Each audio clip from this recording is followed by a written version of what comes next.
Well, hello, everybody, and welcome to another edition of the It's in Queens podcast. We have not been able to stop the forward advancement of time, so we are covering events in the borough between November 28th and December 4th or 5th. It's Thanksgiving weekend, which, of course, means that college students will be home. Family time is important. And it also means that we have a special guest on the show, Lenny Banovez, who is the, what would your title be? Artistic director? Artistic director of Titan Theater Company here in Queens. Titan Theater Company. We'll learn a little bit more about it in a bit, but it began at a Mexican restaurant in Long Island City. Yeah, had the its Creek first in the Cave. performance ever. Yeah. It's now blossomed, and it has been doing shows. It's actually the artist in residence at Queens Theater for the past, I would say, 4 years? 6 years. 6 years. You see, time. I really aren't stopping the forward advancement of time. It's flying by. Anyway, Lenny, it's very good to have you on the show. Chris Donovan he wasn't with us last week, and he's not with us this week. I'm starting to worry about him. Is he okay? He was in Dallas last week. All right. So he's doing better this week, I think. I have no problem keeping his seat warm. Okay. Okay. But hopefully he's back soon. Hopefully he's back soon. Lenny, why don't we just go over some of the stuff this week? It's not that crowded a week in terms of stuff to do. It's a holiday week. It's a holiday week. I think a lot of the entertainment in Queens is going to be going to restaurants and stuff for Thanksgiving or whatever. But we do have some interesting things. Maybe I should probably go first with holiday markets. You lead the way, and I'll chime in if I feel motivated to speak strongly about something. All right. Do you like holiday markets? I love holiday markets. My wife, in particular, likes holiday markets. Oh, really? And my bank account does not like holiday markets. Oh, okay. But we're prepping. Your wife? Yeah. All right. Tell us a little bit about your wife. Oh, she's amazing. Oh, okay. That's that's all I got. And you know her, so that's turned good. off the okay, yeah. Very good, very good. The great thing about the holiday markets in Queens is that they feature local crafters. If you're like worried about your carbon footprint or whether or not you're supporting small business and all those other woke things, you can stay here in Queens and buy all kinds of stuff. I mean, we're talking everything from jewelry to candles to chocolate, blah, blah, blah, blah, blah. And the first one actually is the Steinway Market, which is going to be 2 days in a row, November 30th and December 1st, at the Steinway Municipal Parking Lot, which is Steinway between 31st and Broadway. It's not far from where that Applebee's is or the Museum of the Moving Image. Yeah. And again, that's got we could go down the list, but actually some of these people are bounced around to other markets. But there's all kinds of local stuff. Then we have the Astoria Market, which is 3 Sundays in a row, December 1st, December 8th, and December 15th at the Bohemian Hall and Beer Garden. Oh, the Beer Garden. That's one of your favorite places. It is one of my favorite places. When I first moved to Queens, that was the very first establishment I went to. Everybody was like, go to the Beer Garden. Go right to the Beer Garden. Yep. Well, the Beer Garden is actually, so this is 3 Sundays in a row, and the Beer Garden is actually getting involved in their creating what they call Grandma's Menu. So they're going to have a bunch of Czech and Slovak food, including apple strudel, which sounds German, but it's really Czech. Yeah, at least the way they make it. Your accent sounds German, but the dish is totally Czech. Yes. Actually, Czech Republic has a border with Germany, it does. doesn't it? Yeah. Those are 3 days in a row. Then, if you want, you can go to Jackson Heights, the IS 145 parking lot on 79th and 34th Avenue on December 1st. There's another one. Used to live in Jackson Heights. Beautiful neighborhood. Oh, you did? Yeah, beautiful neighborhood. Ah, Lenny. As we slowly get to know you a little better, you grew up in Wisconsin? Yeah. And when did you come to Queens? I came 12 years ago. So and you've lived in Jackson Heights? I've lived in Sunnyside? So let me go in order only because it's easier to keep track. So I lived in Astoria. And then we did a brief stint across the river, and there's this borough called Manhattan. I don't go there anymore. I've heard of it. Yeah, a couple people have. And we tried that and immediately moved back to Jackson Heights. Oh, so I lived in Jackson Heights, and now I live in Sunnyside, where I've lived for the past 7 years. And how does Queens compare to Wisconsin? Well, let me say this. It doesn't. However, but there's a lot of really cool Midwestern things about Queens that I actually like. Really? Yeah, because growing up, I grew up in Kenosha, Wisconsin, which is right in between Milwaukee and Chicago. So two major cities. So big cities was never the issue. But I spent a lot of time in Chicago when I was younger. And when I first came to New York, obviously I went to Manhattan right away. And all the subways are underground, but in Chicago, they're all above ground. Oh. So in Queens, they're all above ground too. For the one I live on. I've always lived on the 7. Or the NW, or it used to be. Is it the NW again? It still is. It used to. Okay, great. Because I know the W disappeared part out of that for a little while, but they brought it back. They brought it back. Anyway, long story short is I like the trains above ground. I like to hear them. Oh, okay. Yeah, it makes me think of home. Really? Yeah. Yet another reason to love Queens. Hey, we can tie this together anyway. I still have one more market to talk about, and that's at the Queens Farm, Queens County Farm Museum. Have you ever been to the Queens County Farm Museum? You have my attention, though. Wisconsin has farms. It is a truly working farm and museum. It has livestock. It has a maze. Wow. They make their own wine. They host Indian powwows. They have this big event where they cook food around a bonfire like they did back in the medieval times using medieval recipes and stuff like that. Yeah. They also open up their holiday market on December 1st. That runs straight every day until December 24th. I would suggest you get your tree or your wreath or your poinsettias there. Yeah. Yeah. You can also get all kinds of unique gifts because they have those holiday markets. Awesome. So that's like the big thing. We also have another run that's about to happen in this borough, and that is the Nutcracker. Of course. Oh, let me also say it's a holiday season. December 15th, which is not this coming up week, but December 15th, the Queens Night Market is partnering up with the Queens Museum, and they're going to run a holiday market at the Queens Museum with more than 50 crafters too. Our neighbors. So it never stops at the Queens Museum. Yeah, it never stops. The Nutcracker. We're about to have about 5 or 6 Nutcrackers in Queens. Yeah. The first one is on December 4th at the Flushing Town Hall. And it's one of my absolute favorite things because it is an Austrian puppet theater that comes in and does it. So it's ballet with music and puppets, and they are so good. And puppets, 2 things I really like: puppets and merry-go-rounds for the art. Some of the art in merry-go-rounds or carousels are really unbelievable, and some of the art. I wasn't expecting the sentence to finish that way. Really? Yeah, puppets. And something carousels. Else. No, not that either, because that's just a different fancy way of saying merry-go-round. Okay. Yeah, and I was looking at the photos of it's called the Salzburg Marionette Theater, and they the puppets are just incredible. Like what they do, the art that goes into it is just fantastic. Wow. That's on December 4th. Are you a puppet guy? Yeah, I mean, you do it all. Theater people, we are well-rounded in the arts, so yes, I do have some puppet training. You do? Yeah. Oh. But by no means to the mastery of being able to do the Nutcracker with ballet puppets. Oh, okay. I know that you're really good at accents. I am very good at accents. Yeah. You can do British. Do that British accent. I can. Can you do a Wisconsin accent? Yeah, absolutely. By the end of this podcast, if I get any more tired, I'll be able to slip right back into Wisconsin really quick if you don't mind. There you go. The other thing worth mentioning is that there's a QED Astoria, which is a bar / performance space. They're doing date night. And what that is first of all, you buy 1 ticket, you get 1 free. Second of all, it's all couples who will be doing comedy. It's a comedy show featuring only couples. So there'll be comedy, music. I mean, we're not a couple. You and your wife. Well, yeah, we're a couple, your but we're a duo. Wife. Oh, okay. And we're funny. We're funny. Well, these are professional comedians. Is the problem. That we are not. So they're going to do joke swapping, and one comedian is going to do a set or a joke written by his partner or her partner. Yeah. And they have some of the people there. There's a guy named Jess Solomon from The Tonight Show. He would be a writer for with Jimmy Fallon. Show. Oh, really? Yeah. Okay. I thought The Tonight Show was with Johnny Carson.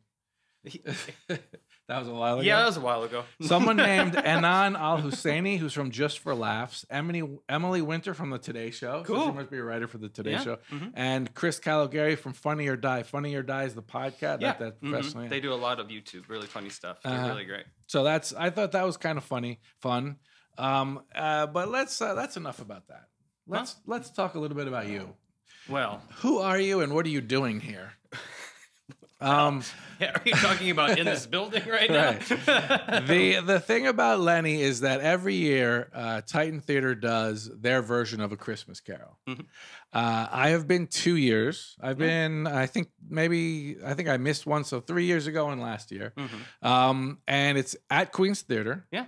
I don't know what you're doing this year. Same thing. Tell us about this year. Yeah, so this year's is kind of a special season. So last year we celebrated our 10th anniversary, and it was Christmas Carol's 5th anniversary. So all these things were kind of lining up with the synergy of that was nice. But we knew after 5 years that we wanted to kind of revamp things. I mean, people are coming there. Everybody's very loyal. We sell out. These shows sell out really fast, and it's doing really well again this year. But this year, what we've done is we've got a brand new set, new costumes, new props, new lights, all. So we kind of revamped our original musical adaptation. So it is a musical. You know, there's British accents in it, all the things you look for. It's like there you go. See, I got that in for you. But yeah, it's a great. Did you do the adaptation? Yeah, you do. So my friend and I, Emily Trask, and Emily's an amazing actor. Used to be based in New York. Has been on Broadway. Now she lives in California, working at a theater company there. But we did an adaptation of A Christmas Carol. Added all the music in, and it's nice and short. It's under 90 minutes. So it's great for kids, great for adults, you know, and the tickets are super affordable. They're only $25. And if you use the It's in Queens discount code, you can get them for $20. What is the It's in Queens discount code? We have it's in Queens. That's all you have to type in. Oh, I thought it was QTC7. No, it's in Queens. Yeah, it's all in capital Queens. letters. All capital letters. Yeah. Well, it's in Queens. All capital letters. So just to let you know, I've been following. I've been to many of his plays. Lenny does a lot of adaptations. He does adaptations of Shakespeare plays. He did an Oscar Wilde, The Importance of Being Earnest. Not an adaptation. Yeah, I was that the was actor. word for it. Yeah, that was word But for he word. basically makes them sort of more muscular, more modern, more edgy. Yeah, with the Shakespeare in particular. Yeah, with the Shakespeare. And so he does a lot of adaptations. Now, case of the Christmas Carol, I heard a rumor that the ghost of Christmas Past is going to be there. Is that true? Yeah, the ghost of Christmas Past is definitely going to be there. It's one of our new we call them boo moments. Now, don't let that scare you because it's not scary for the kids. We have the boo moments when the ghosts come. The entrances of the ghosts are always these great opportunities for the audience to go woo. And so but the ghost of Christmas. Do you do smoke or what? Are you? This year it's I'm not going to give that away. That's a spoiler. All right, alert. come out to see to how they do the boom. Yeah, not the boom, the boo. Boo, as in scary. It's a boo moment. Yeah, not the boom moment. I mean, you can call it the boom with your British moment. accent. I can't even hear you. No, absolutely. Oh, okay. You have an actor, Selkirk. Yeah, Michael Selkirk's back. Yeah. Now I've seen him before in some of your shows, and he's Scrooge. So he's back as Scrooge this year. We had an amazing actress last year take on Scrooge. Opposite my wife, Corinne Montrebon, was Scrooge last year. Michael had been it the 3 years before, and with a new set and all these new things, we brought Michael back to kind of ease into the new things. Okay. So if you're a fan of Corinne, she'll be back at Titan, I promise. She's an amazing actress and a dear friend. But this year, Michael's back. But other than that, a whole new cast. Okay, and if I could just say something, they do a lot of stuff like they had an all-female version of Othello. And Tartuffe. And they had an all-female version of Tartuffe. So they do some stuff where the two main characters in the Shakespeare play, it's a man and a woman. But in your case, it's a woman playing a man and a woman. Yeah.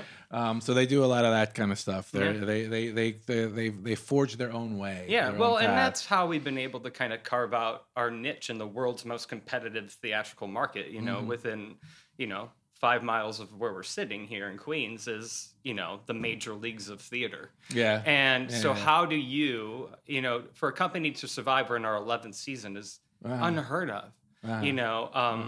Without either like major corporate funding or what we call a donor angel that gives us a large sum of money every year. We don't have that. Right. What we've been able to do is carve out our niche by just being really good at doing plays. It's kind of, for me, it's the Field of Dreams methodology in artistic direction. If you build it, they will come. So when we the other thing about Queens Theater is that going into Manhattan, it's a hassle, especially with the crowds during Christmas, and it costs so much to go out to dinner.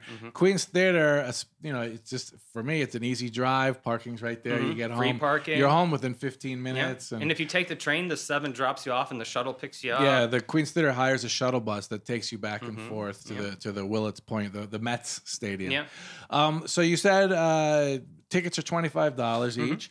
When are the shows? So we start December 6th and we end December 22nd. So that lovely build up right in between Thanksgiving. So you have a Christmas. 16-day window. Yep, 16 days and 15 shows. 15 shows. Yeah. That's a lot. It's a lot. We have 2 show days and things like that to make sure we get enough matinees for the young ones and enough evenings for when people like you and your lovely wife want to have a night off from the kids. You come on out and see the show. So it's a nice mix of get the kids in, get the adults in. And so I'm assuming that these are Friday, Saturday, and Sunday? Friday, Saturday, Sunday for the first 2 weeks, and then Thursday, Friday, Saturday, Sunday in the last week. We add the Thursday show because by then people are like, oh, I haven't got my tickets yet, and everybody comes rushing in the last weekend. Don't do that. Don't wait till the last weekend. Get your tickets now because they will sell out. Although it is worth saying that you've already sold about half your tickets, right? Yeah, we're about 60 to 70% sold already. So we'll be announcing some sellouts this week. So hurry up. Yeah, now is the time. So www.titantheatercompany.com. How do you spell theater? E-R or R-E? R-E, the art form, not the building. Okay. Yeah. Now, one thing else that I really like about Titan is that you use a lot of Queens actors, especially in this play, because you need youngsters. Yeah, we have tons and you're of youngsters. you're giving acting lessons at the Variety Boys and Girls Club in Astoria, and you're actually practicing there. And don't you have kids from that club that are going to be involved in that play? So what we have, we're in residence at the Queen's Theater. That's our performance space. Yeah. Our rehearsal space, we are now in residence with the Variety Boys and Girls Club in Astoria, at Long Island City, that area. Yeah, it's whatever you want to call it. It's where that's the ambiguous area between the two. So we're there, and we have about 12 young folk from all across Queens that come in. We provide programming for the Boys and Girls Club. We have some of their kids. And what's really great is we're mixing these young people, a lot of them who have grown up with us. Our very first Tiny Tim 6 years ago is now Peter Cratchit because he's 15. Okay. He aged out of Tiny Tim. They aged out. Peter Cratchit. I mean, I'm still waiting for my swing, but I haven't, Peter Cratchit is one of the family members. He's the oldest brother of Tiny Tim. So he's gone through the whole thing. And we have our very first Peter Cratchit is now in the adult ensemble. And again, another youngster from Queens. And so one of my favorite human beings on this planet is Turtle, Frank Raffaelli, who owns all the Coffeeds, and he has 3 children in your program. Well, right? We have one in the show. Oh, one in the show. And the 2 others are very close to us. Okay. So that's enough of a reason. Go out to see Turtle's daughter act perform. As a... Yeah. And Turtle's on the board. He's a very big supporter of Titan. So is there a board Turtle isn't on? Yeah, I know. So that all sounds good. And why don't you tell us just a little bit more about Titan? I've been to Shakespeare. I've been to comedies. I've been to tragedies. Yeah. What are you gonna do after in the new year? What are we Great. That's a fantastic question. Nice segue. It's like you've done this before. Good job. So the big thing with Titan is as we keep getting bigger and bigger and developing more and more of a following, we're able to now to do not just Shakespeare, because we started as a Shakespeare company because he's free. He's been gone for so long, you don't have to pay to do his plays. So it's very fiscally responsible. He doesn't have a great grandson. Yeah, there's no estate. There's no estate for Shakespeare. So we started with that, and that's kind of where our training comes from, Shakespeare. But now we're kind of opening up into new works and not just adapting things. So we're doing a really great play called in the winter, it's in January and February, called The African Company Presents Richard III, which is a pre-Civil War kind of drama that has an all African American acting troupe before they were allowed to act, performing Richard III. So but it takes place in the U.S. Yeah, it takes place in the U.S. Uh-huh. And everything that kind of comes of that when a major white actor drops out of a play and they're trying to keep the black troupe from performing. Absolutely brilliant. Has lots of lines from Richard III, but yet this really great Carlisle Brown wrote it. It's an amazing play. Interesting. And that runs for a couple weeks in January and February. And then everybody knows we're only doing one Shakespeare this year. Everybody is kind of like, oh, what's going on? But we're doing Romeo and Juliet in the spring. Okay. With a very unique, the kind of thing that all-female cast? No, but hang on. But there is a unique part. So the thing that kind of put Titan on the map was about 5 years ago, we did what we called the Pull Out of the Hat Midsummer Night's Dream, when the cast learned the entire show, and the audience would pull the roles out of the hat, and they would find out what they're playing 10 seconds or about a minute before the show started. Fantastic. And it was kind of what put us on the map. It sold out. People were like, who's this company? And it's kind of like improv. It's a form of improv, it's a really big exercise in memorization. Yeah. Yeah. And then when they forget their lines, yes, then it becomes immediately improv. Yeah. But we're doing that this year. We're doing that this year with Romeo and Juliet in a unique way, when we're taking all the young people and making them pull out of the hat, but all the adult characters, like the nurse, the mom and dad Capulet, mom and dad Montague, all stay the same. And we're kind of looking, because of everything that's going on in the world today, we kind of talk in hashtags, and the hashtag is "you can't choose who you love." So there's this group of 6 people that we're trying to find. We just did auditions for it last week and found some amazing young people that are hopefully going to come and join us. We're going to find 6 of the best, most diverse actors we can find, and kind of just shake the snow globe and see what happens. Oh, okay. So it's a really unique, kind of fun way to do Romeo and Juliet. So there you have it, guys. Don't forget about the markets, the holiday markets. I was talking about the beginning. Theater and holiday or markets. The puppet Nutcracker at Flushing Town Hall, or the date night comedy show, or anything else that I missed that I forgot about. Keep it Queens. Keep it Queens. It's all right here. Quickly tell us a little bit about you. I know you're an actor. Yeah. I know you're a singer. Yeah. What else? I'm a huge sports fan. I'm a huge Chicago Cubs fan. You're not a You got to be Green Bay Packers and Wisconsin Badgers. So growing up in Wisconsin, it was unique. My grandpa. Do you like cheese, by the way? I love cheese. Okay. But you don't have to be. Do you like cheese? Yeah, but you're a cheese head. Yes, I am. Yeah, I mean, it's my blood type. Yeah. But yeah, growing up, my grandpa was from Chicago and moved up to Kenosha. So the Chicago Cubs, we're a big baseball family.